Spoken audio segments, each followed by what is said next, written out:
টেলিভিশনের পর্দায় এমন কিছু ধারাবাহিক মাঝে মধ্যে এসেছে যে ধারাবাহিকগুলির গল্প এবং বিশেষ করে ধারাবাহিকগুলির চরিত্রগুলি দর্শকের মনে সতেজ এবং শাশ্বত হয়ে আছে চিরকালের জন্য।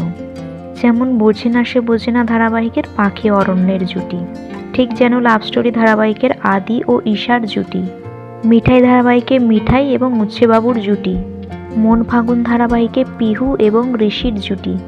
এই ধরনের একাধিক জুটি আছে যারা দর্শকের হৃদয়ে বিরাজমান করে আছে এবং এইসব জুটিকে আবারও দর্শক ফিরে পেতে চায় একই সঙ্গে টেলিভিশনের পর্দায়, কিন্তু মাঝে মধ্যেই তা সম্ভব হয়ে ওঠে না।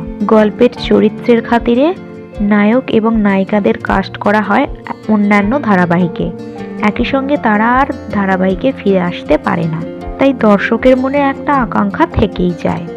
কিন্তু এবার দর্শকদের সেই আকাঙ্ক্ষা পূর্ণ হতে চলেছে। সম্প্রতি কিছুদিন হলো শেষ হয়েছে কথা ধারাবাহিক।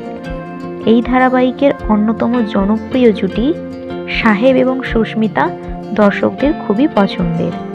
বাস্তবেও তারা একই সঙ্গে থাকেন এবং তাদের মধ্যে একটা ভালোবাসার সম্পর্ক গড়ে উঠেছে। পর্দায় তাদের অনস্ক্রিন কেমিস্ট্রি যত সুন্দর ছিল, দর্শক সেই জন্য তাদেরকে আবারও ফিরে পেতে চায় একই সঙ্গে। এবার তাদের সেই স্বপ্ন পূরণ হতে চলেছে। খুব শীঘ্রই একই সঙ্গে একে অপরের বিপরীতে আবারও আসছে এই জুটি। তবে সেটা কোনো ওয়েব সিরিজ, সিনেমা বা ধারাবাহিক নয়, বরং একটি নাটকে একসঙ্গে কাজ করতে চলেছেন তারা। অভিনেতা সাহেব এই ধারাবাহিকে অভিনয় করতে চলেছেন নায়কের চরিত্রে, আর সেই চরিত্রটি হলো সম্রাট সিরাজউদ্দৌলা। আর অভিনেত্রী সুস্মিতা অভিনয় করতে চলেছেন সম্রাটের স্ত্রীর ভূমিকায়।